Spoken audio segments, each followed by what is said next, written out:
Shabbat Shalom Mevorach, j'espère que vous allez bien, que vous avez passé une bonne semaine paracha de cette semaine paracha de Pekoudé. C'est la dernière paracha du livre de Shemot.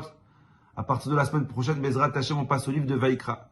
Dans la paracha de cette semaine, comme dans la paracha de la semaine dernière, la Torah nous parle de la construction du Mishkan.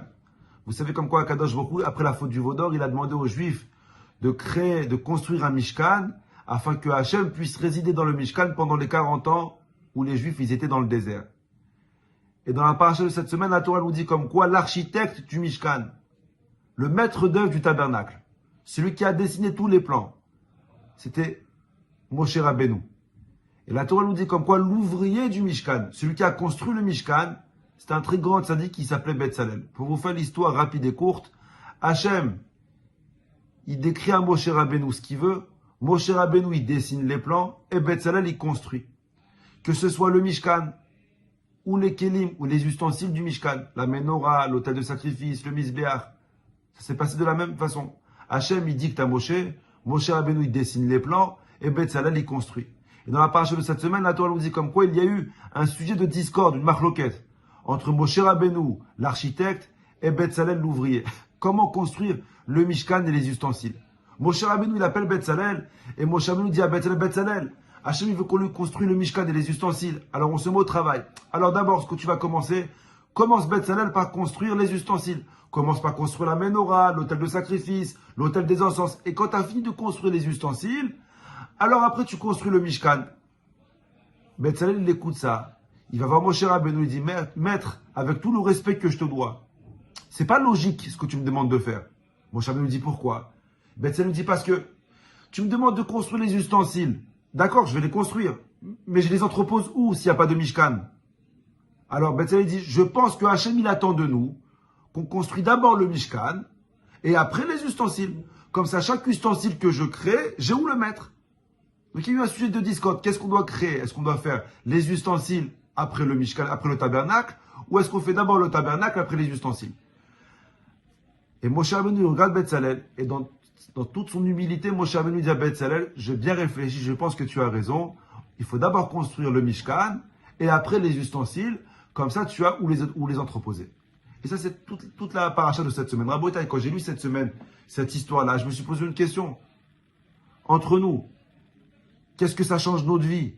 S'ils ont construit d'abord les ustensiles ou s'ils ont d'abord construit le tabernacle? Bon, à la fin, les deux doivent être construits. Ah, mais tu vas me dire, oui, mais il va entreposer où? Eh ben, Habibi, t'as qu'à louer un local, d'où je sais moi. Voilà, c'est les JO dans pas longtemps, et les locaux, les Airbnb, loue un truc, fous tes ustensiles à l'intérieur, et on verra après. C'est sûr comme quoi le sujet de discorde qu'il y avait entre Moshe et Betzalel, c'était pas seulement matériel. Écoutez la puissance. Il y a un Rav, un grand tzaddik qui s'appelle Rabbi Levi Yitzhak de Baditchev, que son mérite il nous protège. Rabbi Levi Yitzhak, il a toujours défendu le peuple juif. Et Rabbi Levi Yitzhak, il dit comme quoi le sujet de discorde qu'il y avait entre Moshe et Betzalel, c'est beaucoup plus poussé que des ustensiles ou qu'un tabernacle. Le Rav il dit comme ça. On sait très bien que le but de Dieu sur terre, c'est pas de résider dans le tabernacle. Le but de Dieu, c'est de résider dans chaque juif. Hachem, il veut résider en nous. Hachem, il veut résider dans notre maison, dans notre travail, en vacances. Hachem, il veut résider avec nous.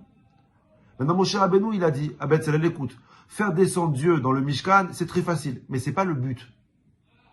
Ça, c'est un moyen. C'est quoi le but final?